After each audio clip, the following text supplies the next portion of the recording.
श्रीमते रामानुजाय नमः। श्रीशैलेशदयापात्रं धीभक्त्यादिगुणार्णवं यतीन्द्रपवनं वन्दे रम्येजमातरं मुनिं रम्येजमातृयोगीन्द्रपादरेखमयं सदा तदायतात्मसत्तारिं रामानुजमुनिं भजे।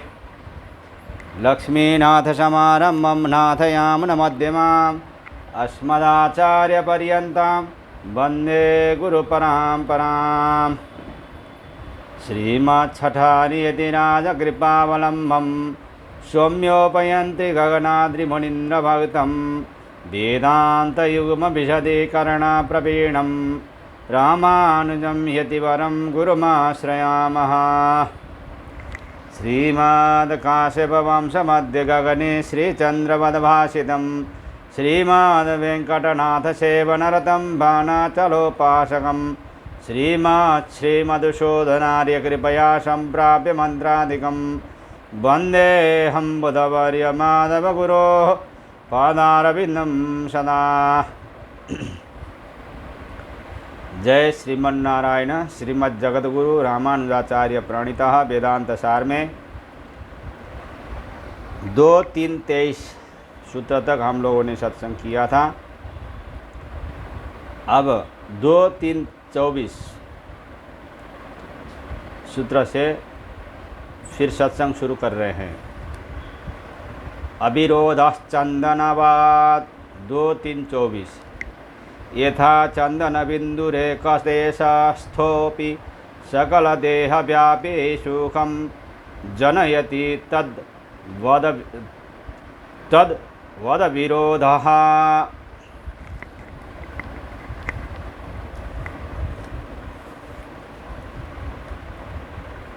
चंदनवत जिस प्रकार शरीर के एक भाग में लगाया हुआ चंदन अपने गंध गुण के कारण पूरे शरीर को महकाता है, उसी तरह एक देश में स्थित आत्मा भी अपने धर्मभूत ज्ञान के द्वारा पूरे शरीर में सुखादि का अनुभव करता है। इस कारण से अविरोध जीवात्मा को अणुपरिमाण वाला मानने में कोई विरोध नहीं होता। जिस प्रकार चंदन का बिंदु देह के एक देश में रहने पर भी संपूर्ण देह में व्यापने वाले आह्लाद रूप सुख को उत्पन्न करता है, उसी प्रकार शरीर के एक देश में विद्यमान जीवात्मा संपूर्ण देह में होने वाले सुख इत्यादि का भी अनुभव करा सकता है। अतः आत्मा को अणु मानने पर पूरे शरीर में सुख दुख का अनुभव होने में कोई विरोध नहीं होता। अवस्थिति वैशेष्यादिति चेन्नाभ्युपगमाद्धेदि ही 2-3-25 देह देह विशेषस्थितेश्चन्दनस्येति चेन्न आत्मनोऽपि तद्भ्युपगमात् हृदि ह्ययमात्मा।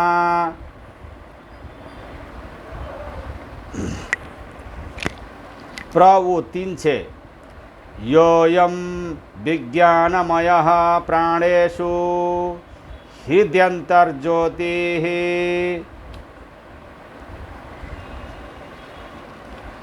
बृहदारण्योपनिषद 6-3-7 इति श्रुतेः।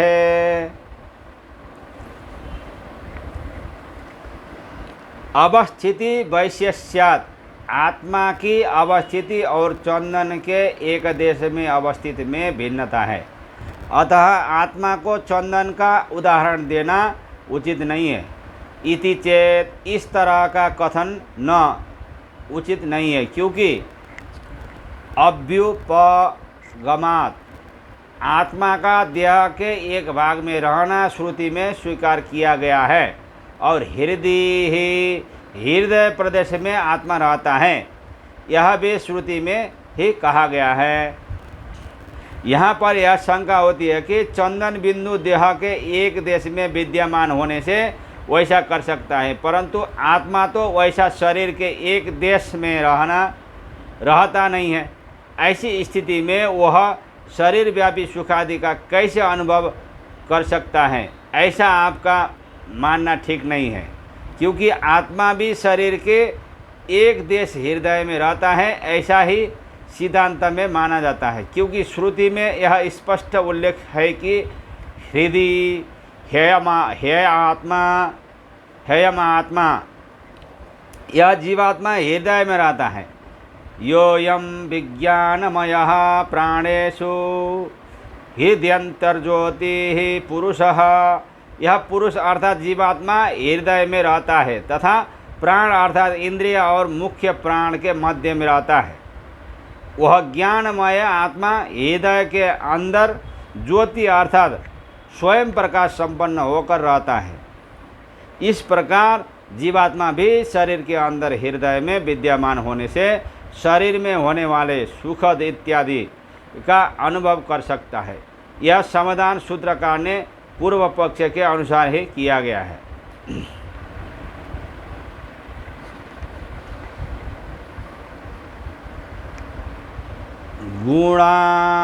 गुणाद भालोकवाद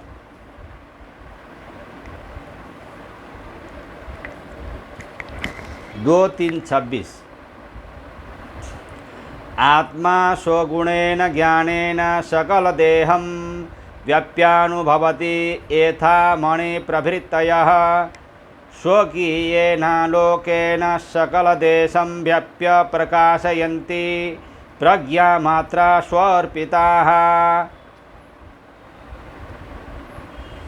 कौशिकी उपनिषद 3:9 इति श्रुतेः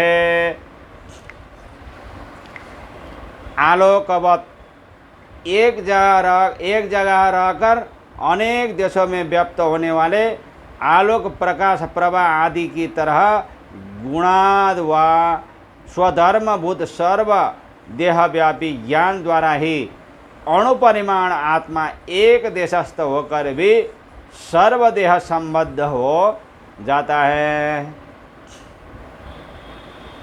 सूत्र में वा शब्द मतांतर के निराकरण के लिए प्रयुक्त हुआ है। हृदय में रहता हुआ भी यह जीवात्मा अपने गुण धर्मभूत ज्ञान के द्वारा उसी प्रकार संपूर्ण देह में व्याप्त होकर रहता है।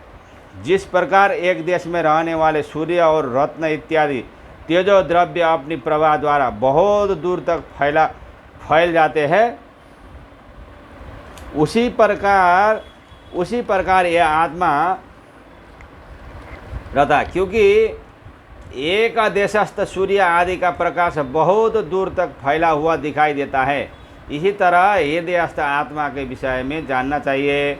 अतः अणुभूत आत्मा के शरीर के एक देशस्थ होने पर भी संपूर्ण देह में चेतना का अनुभव करता है।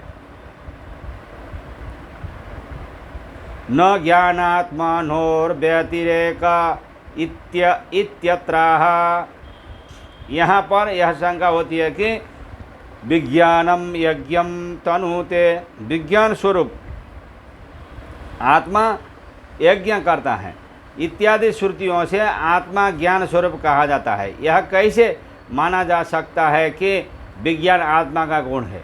इससे यही स्पष्ट होता है कि ज्ञान और आत्मा में भिन्नता नहीं है। इस शंका के समाधानार्थ सूत्रकार कहते हैं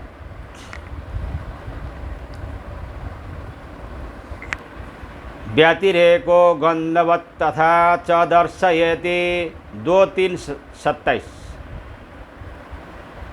गंधवती पृथिवी इतिवत् अहम जानामि इति गुणत्वेनोपलब्धे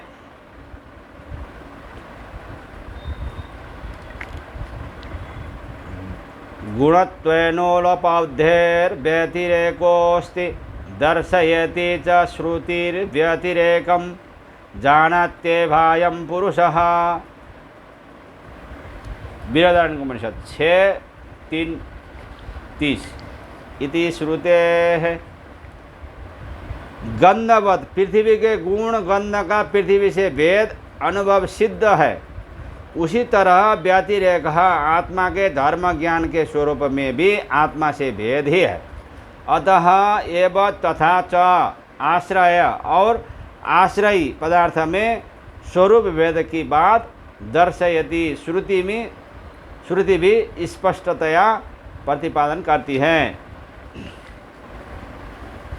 जिस प्रकार पृथ्वी गंध वाली है, इस प्रतीति में पृथ्वी का गुण गंध पृथ्वी से भिन्न पदार्थ है, उसी प्रकार मैं जानता हूँ, इस प्रकार ज्ञान आत्मा का गुण रूप में प्रतीत होता है। इससे आत्मा और ज्ञान में ऐसा भेद सिद्ध होता है कि आत्मा ज्ञान गुण वाला ज्ञानी गुणी है और ज्ञान आत्मा का गुण है। आत्मा के गुण रूप में प्रतीत होने वाला ज्ञान भी आत्मा से भिन्न ही है। श्रुति में स्पष्ट बताया है कि जानात्येवायं पुरुषः, अर्थात यह जीवात्मा जानता ही है। इस तरह जानने वाला और ज्ञान में स्पष्टतया अंतर दिखाई पड़ता है। पृथगुपदेशात् 2:3-28 आत्मनः पृथक्त्वेन चोपदिश्यते न हि विज्ञातुर्विज्ञातेर्विपरिलोपो विद्यते। बृहदारण्यकोपनिषद 6:3-30 इति।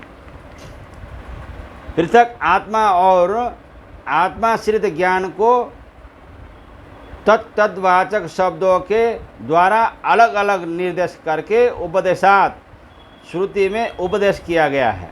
अतः ज्ञाता आत्मा और ज्ञान में भेद निश्चित है। मैं जानता हूँ, इस प्रतीति से ही ज्ञान आत्मा से भिन्न पदार्थ सिद्ध होता है।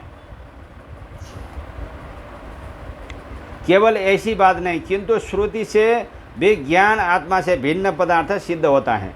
श्रुति है न विज्ञातुर्विज्ञातेर्विपरिलोपो विद्यते, अर्थात ज्ञाता आत्मा के ज्ञान का नाश नहीं होता। यहाँ षष्ठी विभक्ति से ज्ञान और उसका आश्रय आत्मा भिन्न भिन्न पदार्थ सिद्ध होते हैं। अतः ज्ञाता आत्मा और ज्ञान में भेद निश्चित है। योऽयं विज्ञानमयः, बृहदारण्यकोपनिषद 6:3-7 इति ज्ञानमात्र व्यपदेशः कथमित्यत्राह। अब प्रश्न होता है कि यदि आत्मा और ज्ञान भिन्न भिन्न पदार्थ है तो शास्त्रों में आत्मा को योऽयं विज्ञानमयः इत्यादि से ज्ञान स्वरूप क्यों कहा गया है? ज्ञान का आश्रय कहना चाहिए ना। इस प्रश्न का साधन करते हैं।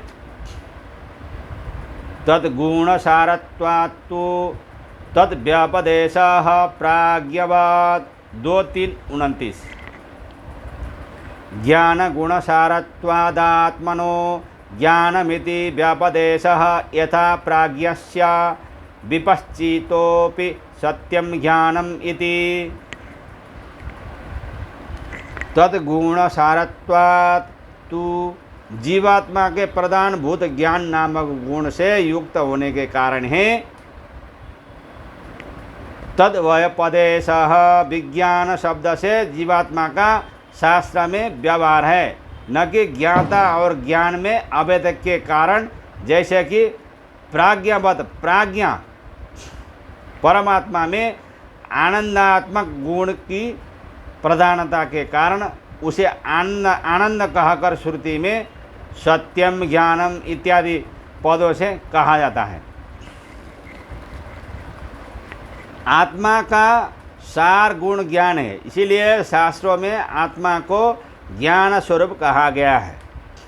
इसमें प्राज्ञा अर्थात परमात्मा दृष्टांत है। श्रुतियों में प्राज्ञेन ब्राह्मणा विपश्चिता यह सर्वज्ञ सर्वविद, इन प्रकरणों में परमात्मा सर्वज्ञ कहे गए हैं। उनका सर्व विषय के ज्ञान सार गुण है। अतः परमात्मा सत्यम ज्ञानम इस श्रुति में ज्ञान स्वरूप कहे गए हैं।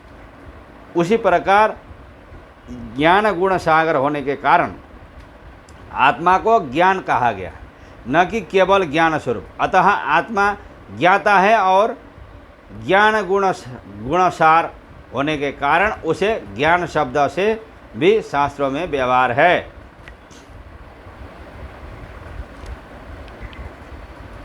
यावदात्मा भावित्वाच्च न दोषस्तर तद्दर्शनात् 2:33 आत्मस्वरूपानुबन्धित्वात् ज्ञानस्य तेन व्यपदेशे न दोषः स्वरूपानुबन्धि धर्मत्वेन गोत्वादीनं खन्नादिर्गौरित्यादि व्यपदेशो हि दृश्यते। यावदात्मा भावित्वात् आत्मा की सत्ता जब तक रहती है तब तक ज्ञान स्वरूप धर्म की विद्यमानता रहने के कारण च और आत्मा के स्वयं प्रकाश स्वरूप होने के कारण भी न दोषः धर्मी जीव का धर्मवाचक ज्ञान शब्द के द्वारा कथन करना दोषयुक्त नहीं है, क्योंकि तद्दर्शनात् खण्ड मुंड आदि धर्मों के साथ ही गोत्व धर्माश्रय गो शब्द का व्यवहार लोक में देखा जाता है। ज्ञान आत्मा के स्वरूप के साथ सदा रहने वाला स्वरूपानुबंधी धर्म है, अर्थात आत्मा स्वरूप जब तक रहने वाला है तब तक ज्ञान भी उसमें रहने वाला धर्म है। सदा आत्मा में रहने वाला ज्ञान धर्म को लेकर आत्मा को ज्ञान कहना उचित ही है, उसमें कोई दोष नहीं है, क्योंकि लोक में वैसा देखा जाता है। लोक में खंडित सिंग वाले, पूर्ण सिंग वाले ऐसे नाना प्रकार के गो व्यक्तियों में गोत्व जाति सदा रहती है। अतः उस गोत्व जाति को लेकर उन व्यक्तियों को गौ कहा जाता है। ऐसा ही ज्ञान और आत्मा के विषय में भी समझना चाहिए। सूत्र में च शब्द से यह अर्थ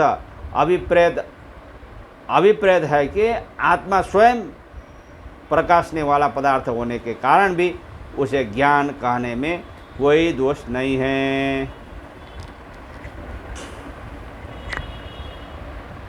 सुषुप्त्यादि शोषतो ज्ञानस्य यावदात्मा भावित्वं कथमित्यत्राह। यहाँ पर यह शंका होती है कि सुषुप्ति आदि दशा में आत्मा में ज्ञान का अनुभव नहीं होता है। ऐसी स्थिति में यह कैसे माना जा सकता है कि आत्मा में ज्ञान सदा रहने वाला पदार्थ है। इस शंका के समाधान में सूत्रकार कहते हैं, अब ये कल 2-3-31 नंबर सूत्र से कल फिर सत्संग होगा। जय श्रीमन्नारायण। कृष्ण गोविंद कृष्ण गोविंद श्रीमन्नारायण कृष्ण गोविंद कृष्ण गोविंद कृष्ण गोविंद लक्ष्मी नारायण कृष्ण गोविंद कृष्ण गोविंद कृष्ण गोविंद मुक्ति नारायण कृष्ण गोविंद कृष्ण गोविंद कृष्ण गोविंद श्रीमन्नारायण कृष्ण गोविंद कृष्ण गोविंद कृष्ण गोविंद रंगनारायण कृष्ण गोविंद कृष्ण गोविंद कृष्ण गोविंद श्री कृष्ण नारायण कृष्ण गोविंद कृष्ण गोविंद कृष्ण गोविंद श्री राम नारायण कृष्ण गोविंद कृष्ण गोविंद कृष्ण गोविंद श्रीनिवास नारायण कृष्ण गोविंद कृष्ण गोविंद कृष्ण गोविंद वेंकट नारायण कृष्ण गोविंद। जय श्रीमन्नारायण।